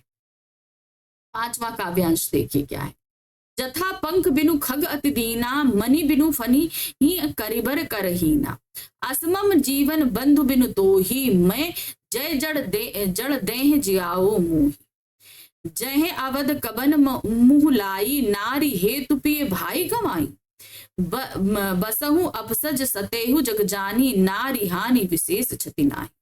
तो अब यहाँ पर क्या कह रहे हैं, उन्होंने बताया ना कि जिस तरीके से पक्षी बिना पंख के बहुत दीनहीन हो जाता है, सांप बिना मणि के, हाथी बगैर सूंड के, तो मैं भी तुम्हारे बिना बंधु इसी तरीके से मेरा जीवन बेकार है। तो तुम्हें किसी तरीके से जी जाओ, क्योंकि मेरा तुमसे बहुत मोह है। मैं अवध अर्थात मैं वापस जब अयोध्या जाऊंगा तो मैं क्या मुंह लेकर जाऊंगा। नारी, और सब लोग वहां पर क्या कहेंगे मेरा को अपमानित करते हुए कि भाई तुमने नारी के लिए अपने प्रिय भाई को गंवा दिया। बस अपरस सतेहु जगमाही, अब मुझे यही दुख एक सहने को रह गया है कि नारी हानि जो है वो विशेष हानि नहीं होती। अब इस पर प्रश्न देखिए क्या है। भाई के बिना जीवन की तुलना किससे की गई? पंखों के बिना पक्षी से, मणि के बिना सांप से, सूंड के बिना हाथी से, या ये सभी। तो सही क्या है, ये सभी से की गई। नेक्स्ट आते हैं, राम किसकी तुलना में अपने भाई को अधिक महत्व दे रहे हैं? किसकी तुलना में वो अपने भाई को अधिक महत्व दे रहे हैं? धन की तुलना में, पत्नी की तुलना में, राज्य की तुलना में, या पुत्र की तुलना में? तो वो पत्नी की तुलना में अपने भाई को अधिक महत्व दे रहे हैं कि भाई देखो, सीता जी के हरण में के कारण युद्ध करते हुए लक्ष्मण जी मूर्छित हुए थे, इसीलिए पत्नी से अधिक वो भ्राता को दे रहे हैं। राम को लक्ष्मण के बिना अयोध्या जाने में क्या सहन करना पड़ा है? विषाद, ग्लानि, आमोद या कटु वचन। तो क्या है वो ग्लानि उनको, यानी कि भाई तुमने जो है नारी के लिए अपने प्रिय भाई को गंवा दिया, तो वो एक तरीके से जो ग्लानि है वो उनको सहन करनी पड़ रही है। राम द्वारा किसकी हानि सहन कर पाना कठिन हो गया है? तो जाहिर सी बात है लक्ष्मण की हानि सहन कर पाना कठिन हो गया है। नारी हानि विशेष क्षति नाही, पंक्ति में कौन सा भाव व्यक्त हुआ है? भाई के वियोग से उत्पन्न कष्ट का, पत्नी के वियोग से उत्पन्न कष्ट का, भातृ प्रेम की समाप्ति या हर्ष का? तो यह है भाई के वियोग से उत्पन्न कष्ट के कारण ये बात उन्होंने कही है। नहीं तो सीता जी तो उनके लिए बहुत प्रिय थी, है ना। तो भाई का कष्ट कुछ ज्यादा ही हो गया, क्योंकि देखिए उन्हें ये पता है कि सीता का हरण करके रावण ने अपने पास रखा है, वो जीवित है, लेकिन भाई यहाँ जो है वो मरणासन अवस्था में पड़ा है। उन्हें लग रहा है कि मैं भाई को तो हमेशा के लिए खो दूंगा, भाई पत्नी को तो हम युद्ध करके जीत लेते, लेकिन यहाँ पर हम मृत्यु से तो युद्ध नहीं कर सकते ना। तो इसलिए वो कष्ट, भाई का बेहोश होना उनके लिए बहुत ज्यादा कष्टकारी था, इसलिए उन्होंने ये पंक्ति कही थी। चलिए अब हम आगे संपूर्ण पाठ आधारित प्रश्नों में, यानी कि हम पूरा कवितावली और लक्ष्मण मूर्छा राम विलाप पे, हम सब पे संपूर्ण पाठ पर हम प्रश्न करेंगे। कवितावली के माध्यम से गोस्वामी तुलसीदास ने किस स्थिति को प्रदर्शित करने का प्रयास किया है? सामाजिक व सांस्कृतिक स्थिति, सामाजिक व राजनीतिक स्थिति, सामाजिक व आर्थिक स्थिति, सांस्कृतिक और आर्थिक स्थिति। तो एक तरीके से उन्होंने उस समय की आर्थिक और सामाजिक स्थिति को व्यक्त किया है। तो यहाँ पर आएगा नंबर 3। नेक्स्ट आते हैं, लक्ष्मण के पुनः जीवित होने का समाचार सुनकर रावण किसके पास गया था? किसके पास गया था? कुंभकर्ण के पास गया था, है ना। तो सही क्या है देखिए, कुंभकर्ण के पास गया था। नेक्स्ट आते हैं, प्रभु का लक्ष्मण के लिए विलाप सुनकर कौन व्याकुल होते? वहां पर जितने भी जो है क्या कहते हैं, बंदर थे, भालू थे, सभी बहुत ज्यादा बेचैन हो गए थे, है ना। तो देखिए क्या है, वानर और भालू समूह, राक्षस और दैत्यों का समूह, मानव और देवताओं का समूह। तो सही क्या है, वानर और भालू का समूह। लंका जाते समय हनुमान जी बार बार मन में किसकी प्रशंसा करते जा रहे थे? किसकी प्रशंसा करते जा रहे थे? वो भरत की प्रशंसा करते हुए जा रहे थे। भरत जी से मिले थे ना, तो क्या है, लक्ष्मण जी की, भरत जी की, वैद्य जी की, या प्रभु श्री राम जी की? तो सही की थी भरत जी की। वैद्य लक्ष्मण जी के प्राण बचाने के लिए कौन सी बूटी लाने को कहते हैं? वो कौन सी बूटी? आप सभी को पता होगा, संजीवनी बूटी। तो सही क्या है, जीवन बूटी, संजीवनी बूटी, संजीवनी बूटी, सर्वजीवनी बूटी। तो क्या है, संजीवनी। हनुमान जी संजीवनी बूटी लाने के लिए किसकी आज्ञा लेते हैं? तो किसकी आज्ञा ली थी उन्होंने? वो ली थी उन्होंने प्रभु श्री राम से, है ना। भ्राता भरत, प्रभु श्री राम, भ्राता लक्ष्मण या वैद्य जी, दोनों प्रभु श्री राम जी की आज्ञा लेकर वो गए थे। लक्ष्मण मूर्छा और राम का विलाप में किस रस का प्रयोग हुआ है? अब देखिए, लक्ष्मण मूर्छा राम विलाप में तो वो विलाप कर रहे हैं, तो जाहिर सी बात है करुण रस ही है ना। करुण रस, श्रृंगार रस, शांति रस या रौद्र रस, तो यहाँ पर क्या है? करुण रस। नेक्स्ट आते हैं, दुनिया के लोगों को किसने अपनी पूरी ताकत से दबा रखा है? किसने दबाया है? दरिद्रता रूपी रावण ने। दरिद्रता रूपी अहंकार, दरिद्रता रूपी रावण, दरिद्रता रूपी घमंड या दरिद्रता रूपी अभिमान, तो किसने दबाया है? वो है दरिद्रता रूपी रावण ने। नेक्स्ट आते हैं, काव्यानुसार कवि अपना पेट कैसे भर सकते हैं? तो उन्होंने क्या बताया जी? खुद खाना बनाकर, मंदिर में जाकर, भीख मांगकर, मस्जिद में जाकर। तो यहाँ काव्य के अनुसार कवि अपना पेट कैसे भरते हैं? आप बताइए। वो क्या करते हैं? भीख मांग कर भरते हैं ना। भीख मांग रहे हैं कवि, तो वैसे अपना पेट भरते हैं, है ना। तुलसी का मन क्या देखकर हाहाकार मचा रहा है?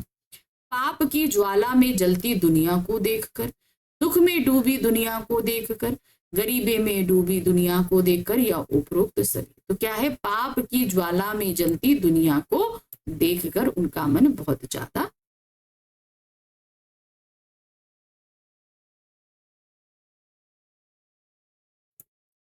सबसे पहले हमारे पास में पहला प्रश्न आ रहा है, क्या? कवितावली उत्तरकांड से में किन किन व्यवसाय के लोगों का वर्णन किया गया? आप उसमें दिया था ना कवितावली में कि कई व्यवसाय थे, किसान थे, नौकर थे, व्यापारी थे, बनिक थे, बहुत सारे लोग थे। तो वही आपको यहाँ सारे लिखने हैं। देखिए क्या है? मजदूर अथवा वैश्य, किसान परिवार, व्यापारी, भिखारी, नाचने गाने वाले अथवा किसी की प्रशंसा करने वाले लोग, नौकर अथवा सेवक, रस्सी पर चलने वाले अथवा अभिनय करने वाले, चोरी करने वाले, दूत अथवा संदेश वाहक, जादूगर आदि, ये सभी लोग अपना पेट भरने के लिए अलग अलग तरह से काम करते हैं। तो ये सभी के बारे में उल्लेख, जितने भी व्यवसाय हैं उन सभी का यहाँ पर उल्लेख किया गया है। अब आते हैं प्रश्न संख्या 2। पेट भरने के लिए लोग क्या क्या करते हैं? अब चूंकि चारों तरफ भुखमरी फैली हुई है, लोगों के पास काम नहीं है, तो इस कंडीशन में लोगों के पास खाने को भी नहीं है, तो वो खाना प्राप्त करने के लिए कोई भी धर्म अधर्म, ऊंच नीच, हर तरीके का काम कर रहे हैं। कोई भी काम, यहाँ तक कि अपनी बेटी और बेटे को भी बेचने के लिए वो तैयार है, मतलब बेच दे रहे हैं कि इससे बस उनको उनका पेट भरे। तो क्या दिया है? पेट भरने के लिए कोई पढ़ता है तो कोई अनेक तरह के हुनर सीखता है। जाहिर सी बात है, हम सभी, जैसे आप लोग पढ़ रहे हो, मैं आपको पढ़ा रही हूँ, तो मैंने भी पढ़ाने के लिए पहले तो पढ़ाई करी है ना। उसी तरीके से आप सभी पढ़ रहे हो, आगे चलकर कोई ना कोई प्रोफेशन अपनाओगे। तो कुछ भी काम करने के लिए पढ़ना जरूरी होता है। और कोई पर्वत चढ़ता है, अर्थात पेट भरने के लिए मुश्किल से मुश्किल कार्य करने के लिए तैयार रहता है। कोई जंगलों में दिन भर शिकार की खोज में भटकता है। कोई भी काम, अच्छा या बुरा, धर्म अधर्म की परवाह किए करते हैं। यानी कि अब चूंकि उनके पास जब काम ही नहीं है, तो उनको जो काम समझ में आ रहा है वो काम करें।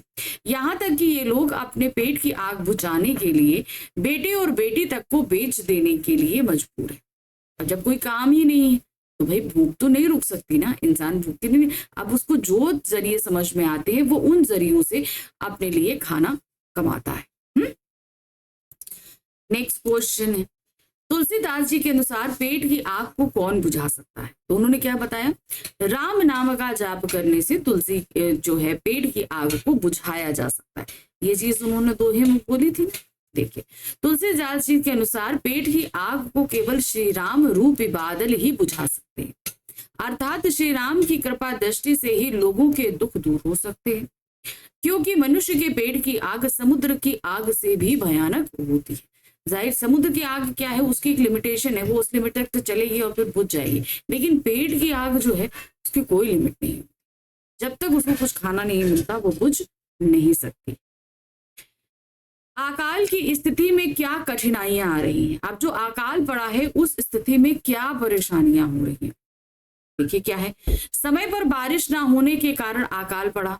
देखिए, अकाल क्यों पड़ता है भाई? बारिश नहीं होती तो पड़ता है, जिस कारण किसान खेती नहीं कर पा रहा है। स्थिति इतनी दयनीय है कि भिखारी को भीख नहीं मिल रही, ब्राह्मण को दक्षिणा अथवा भोग नहीं मिल पा रहा है, व्यापारी अपना व्यापार करने में असमर्थ है क्योंकि उसे साधनों की कमी हो रही है। और नौकर को कोई नौकरी नहीं मिल रही।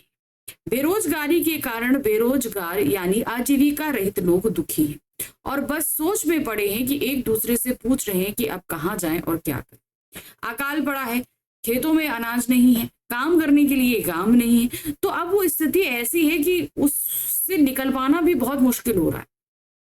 तो अब सभी लोग परेशान भी हैं, एक दूसरे से पूछ रहे हैं कि क्या करें क्या ना करें जिससे हम इस स्थिति से बाहर आ सके। माता का वास्ता देते हुए प्रभु राम कैसे लक्ष्मण को उठने को कहते हैं। अभी तक हमने क्वेश्चन किससे देखे, कवितावली से। अब हमारा आ रहा है लक्ष्मण मूर्छा और राम विलाप से। अब लक्ष्मण जी को तो बाण लग गया मेघनाथ का और वो मूर्छित हो गए। हनुमान जी चले गए संजीवनी लेने, और इधर ये था कि भाई अगर रात सूर्योदय से होने से पहले अगर संजीवनी नहीं आई तो लक्ष्मण जी के प्राण बचाना नामुमकिन हो जाएगा, ऐसा सुषेण वैद्य ने कहा था। अब यहाँ पर रात में राम जी जो है उन्हें गोद में लेकर विलाप कर रहे हैं, माता का वास्ता दे रहे हैं। अब देखिए वो किस तरीके से दे रहे हैं और क्या क्या है ये आप देखेंगे। श्री राम कहते हैं कि भाई अब तुम्हें खोने का अपयश भी मुझे सहन करना हो और मेरा निष्ठुर कठोर हृदय तुझे खोने का दुख भी सहेगा। मतलब अब सब लोग इस बारे में बुराई भी करेंगे, भाई तुम अपने भाई को ले गए थे, उनकी जिम्मेदारी उठानी चाहिए थी, उनके प्राण बचाने चाहिए थे, तुम ये नहीं कर पाए, ये अपयश होगा। और साथ ही साथ लक्ष्मण उनके सबसे प्रिय थे, तो उनके चले जाने का भी दुख उन्हें बहुत सहना पड़ेगा।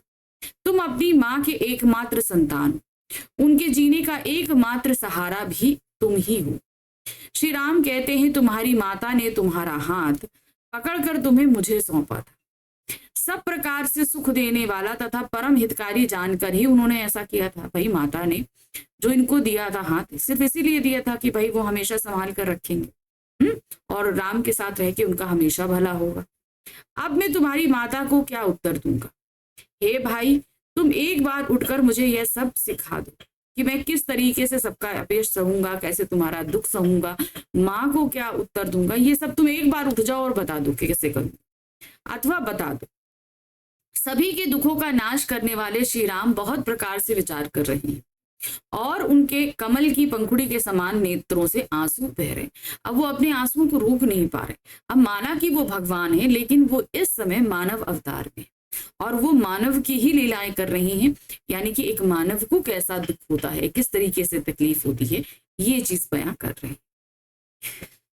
नेक्स्ट क्वेश्चन है वेदों और पुराणों में क्या कहा गया है? क्या कहा गया है? हमारे वेदों और पुराणों में कहा गया है कि इस संसार में सदैव देखा गया है जब जब सब पर संकट आता है तब तब श्री राम ने ही सब पर कृपा की, अर्थात सबके दुखों को दूर किया।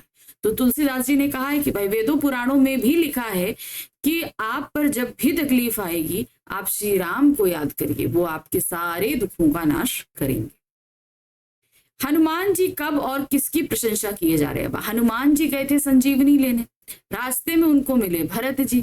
अब भरत जी से मिलते हैं और मन में उनका विचार, राम जी का जय जयकार सब करते हुए वो वापस आ रहे हैं। ठीक है, जो कवितावली के पहले छंद में दिया हुआ ना, याद है ना, वहां से लिया गया है ये। हनुमान जी भरत जी के गौरव या यश को अपने हृदय में धारण करके लंका जाने के लिए भरत से आज्ञा लेकर उनके चरण स्पर्श करके उनकी वंदना करते हुए चलते थे। ठीक है, रास्ते में भरत जी मिले थे तो भरत जी का मतलब गुणगान करते हैं। वो देखते हैं ना कि भाई राम जी के बगैर वो खुद एक कुटिया में रह रहे हैं, उन्होंने राजपाट नहीं संभाला है, उन्होंने उनकी खड़ाऊ रखी और खड़ाऊ रखे। तो इस तरीके से वो बहुत ही ज्यादा जो है उनके मन में, हनुमान जी के मन में भरत के लिए मान सम्मान आ जाता है, इसीलिए उनके गौरव और यश का ज्ञान करते हुए चल देते हैं। भरत जी के बाहुबल व शील स्वभाव तथा प्रभु श्री राम के प्रति उनके अपार प्रेम को मन में सराहते हुए बार बार पवन पुत्र हनुमान भरत की बड़ाई अर्थात प्रशंसा किए जा रहे हैं कि भाई राम जी के भाई भी ऐसे ही हैं कि वो राम जी के बगैर नहीं रह सकते, और ये सारी चीजें उन्होंने देखी, इसीलिए वो बराबर प्रशंसा करते हुए और संजीवनी लेकर चलते चले आ रहे हैं। प्रश्न संख्या 8 है, गोस्वामी तुलसीदास जी को संसार में से कोई लेना देना ही नहीं, वे राम के समर्पित भक्त हैं, स्पष्ट कीजिए। अब ये कवितावली से लिया गया है प्रश्न। क्या बताया गया था देखिए, वो कहते ना मेरे को लेना एक ना देना दो, ना मेरे को अपने बेटे का विवाह किसी से करना है कि जिससे किसी की जाति बिगड़ जाए। मैं क्या करता हूँ, मैं भीख मांग के रहता हूँ, मंदिर में सोता हूँ, जहां जो दे दे मैं वो खा लेता हूँ।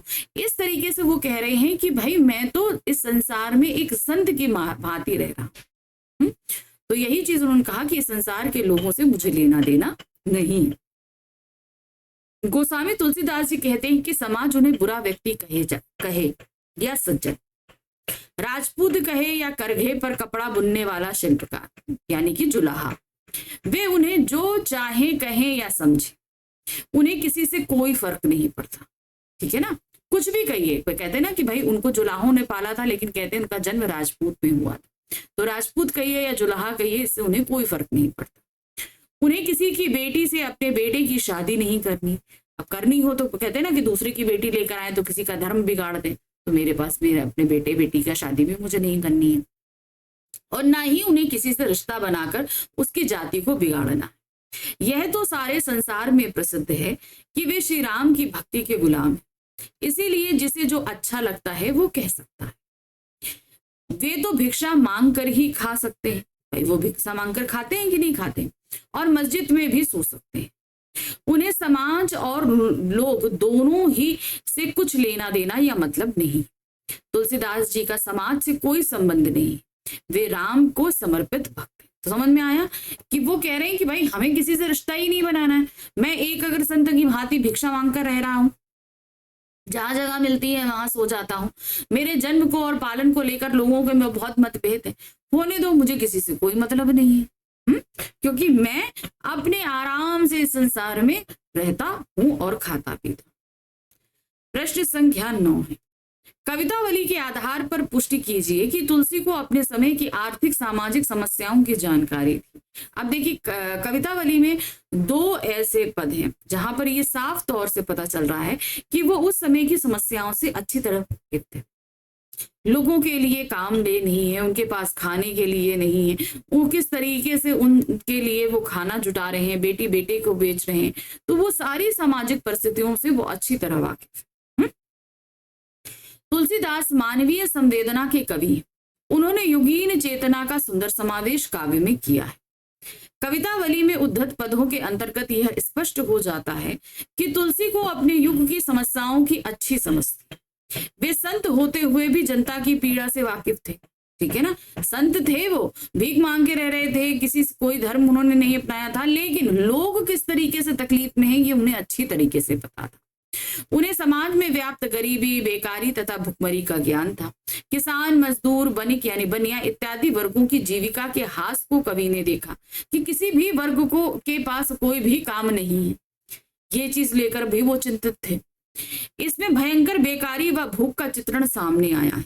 पेट की आग का असर सभी व्यक्तियों पर स्पष्ट रूप से नजर आता है। भाई जब कोई काम नहीं है तो भाई अर्निंग नहीं होगी, अर्निंग नहीं होगी तो खाने को नहीं होगा, खाने को नहीं होगा तो भाई पेट की आग तो लगेगी ही लगेगी। तो वो सारी चीज भी इन्होंने स्पष्ट रूप से बताई है। काम न मिलने की विवशता से लोग ऊंच नीच कर्म कर रहे हैं तथा धर्म अधर्म पर विशेष ध्यान नहीं दिया जा रहा। इस प्रकार तुलसी ने अपने युग की आर्थिक सामाजिक विषमता को ठीक से समझा है कि किस तरीके की विषमताएं चल रही हैं, इसे वो अच्छी तरीके से वाकिफ। रावण ने कुंभकर्ण को क्या कथा सुनाई और कुंभकर्ण ने उस पर क्या प्रतिक्रिया व्यक्त करी। अब राम लक्ष्मण मूर्छा और राम विलाप का जो लास्ट का पद है उसमें क्या बताया गया है कि लक्ष्मण जी की मूर्छा ठीक हो जाती है, वो जाग जाते हैं। इस बात की खबर जब रावण को मिलती है तो वो चिंतित हो जाता है पूरी तरीके से और जाकर कुंभकर्ण को जगाता है। कुंभकर्ण जैसे ही जागता है तो वो रावण के सूखे हुए मुंह को देखता है। फिर रावण उसे सारी कथा सुनाता है। अब क्या कथा सुनाता है और इस पर कुंभकर्ण ने क्या प्रक्रिया दी थी, है ना। रावण ने क्या कहा था कि भाई जितने वीर थे वो सारे मारे जा चुके हैं, सारी कथा उसने सुनाई। फिर अंत में कुंभकर्ण कहता है कि भाई तुमने जगदम्बा माँ का हरण किया है और अब तुम जो है वो चाहते हो कि तुम्हारा भला हो, ये चीज कही थी कुंभकर्ण ने, है ना। अभिमानी रावण ने जिस प्रकार से सीता का हरण किया और अब तक युद्ध में घटी सारी घटनाएं कुंभकर्ण को बताई। उसने कुंभकर्ण को यह भी बताया कि उन वानरों ने सारे राक्षसों को मार डाला और सारे बड़े बड़े योद्धाओं का भी संहार कर दिया। दुर्मुख देवताओं का शत्रु सुररिपु, मनुष्य को खाने वाला मनुझारी, भारी शरीर वाला योद्धा अतिकाय अकंप और महोदर आदि सभी वीर रणभूमि में मारे गए। मतलब उसके जितने भी वीर योद्धा थे, जिसमें उसके पुत्र भी थे, वो सभी मार दिए गए। उसके भाई, उसके पुत्र सभी जो है मरे हुए कहाँ पड़े हैं? युद्ध भूमि में पड़े हैं। रावण के वचन सुनकर कुंभकर्ण दुखी होकर बिलखने लगा और बोला, हे मूर्ख, जगत माता सीता का हरण कर अब तुम अपना कल्याण चाहते हो? ये संभव नहीं। क्योंकि कुंभकर्ण को भी दुख किस लिए हुआ? क्योंकि वो जहां रावण के रिश्तेदार थे, सब उसके चहेते थे, तो उसी तरह कुंभकर्ण के भी रिश्तेदार हुए। अब उनके मरने से तो कुंभकर्ण दुखित हुआ ही, लेकिन इस पीछे के सबके कारण जो था, उसके लिए उसने रावण को ही दोषी ठहराया कि तुमने काम ही ऐसा किया है कि इसके चलते तो भाई विनाश होना ही होना। नारी हानि विशेष क्षति नाही कहकर तुलसीदास ने जो सामाजिक दृष्टिकोण प्रस्तुत किया है, उस पर अपने विचार एक अनुच्छेद में व्यक्त कीजिए। अब क्या दिया है? नारी हानि विशेष क्षति नाही, यानी कि नारी की जो हानि होती है वो अगर हो जाए, यानी कि नारी अगर आपसे चली जाए तो वो ज्यादा विशेष नहीं होती, क्योंकि दूसरी नारी प्राप्त की जा सकती है। लेकिन भाई अगर मर जाता है तो दूसरा भाई नहीं लाया जा सकता ना। तो इस बात को उन्होंने व्यक्त किया। अब इससे पता चलता है कि उस समय नारी, समाज में नारी को इतनी महत्ता नहीं दी जाती थी। देखिए क्या है, कवि तुलसी ने राम के मुख से कहलवाया कि भाई के समक्ष नारी की हानि विशेष महत्व नहीं रखती। ये भाव, ये कथन उस समय की नारी की हीन अवस्था को दर्शाता है। यहाँ पर ये नहीं दर्शा रहा कि राम जी जो हैं वो सीता जी को नहीं मानते, वो मानते थे। लेकिन यहाँ पर तुलसीदास जी जो है, उन्होंने हर एक लाइन से उस समय की समाज व्यवस्था को, वहां के लोगों की सोच को, सबको बताने का कोशिश की। तो यहाँ राम जी के मुंह से ये बात कहलवाने का सिर्फ उनका ये तात्पर्य था कि उस समय नारी को इतना महत्व नहीं दिया जाता था। नारी मायका छोड़ सदा के लिए ससुराल आती है, परंतु उसे सदैव दोयम दर्जे का ही समझा जाता है। यानी कि देखिए उस समय क्या था, पुरुष सत्ता थी, तो जाहिर सी बात है सेकेंडरी पोजीशन पे तो स्त्री ही आएगी। भाई का संबंध रक्तीय होने के कारण अधिक महत्वपूर्ण समझा जाता है। पत्नी के लिए राम का दृष्टिकोण पूर्णतः गलत है। तो यहाँ पर राम जी का ये दृष्टिकोण नहीं है, ये आप मान लीजिएगा। ये तुलसीदास जी द्वारा उस समय की समाज व्यवस्था को दर्शाने का एक छोटा सा प्रयास। प्रश्न संख्या 12 है, लक्ष्मण जी के पुनः जीवित होने पर रावण की क्या प्रतिक्रिया थी? उसे तो ये लग रहा था कि भाई मेरे पुत्र ने लक्ष्मण को मार दिया, लेकिन जब लक्ष्मण जी जीवित हो गए तो उसे डर लगने लगा कि भाई अब हमारी दशा बहुत ज्यादा बिगड़ जाएगी। लक्ष्मण फिर से जीवित हो गए। इस बात को जब रावण ने सुना तो उसे बहुत दुख हुआ और वह बार बार अपना सिर पीटने लगा।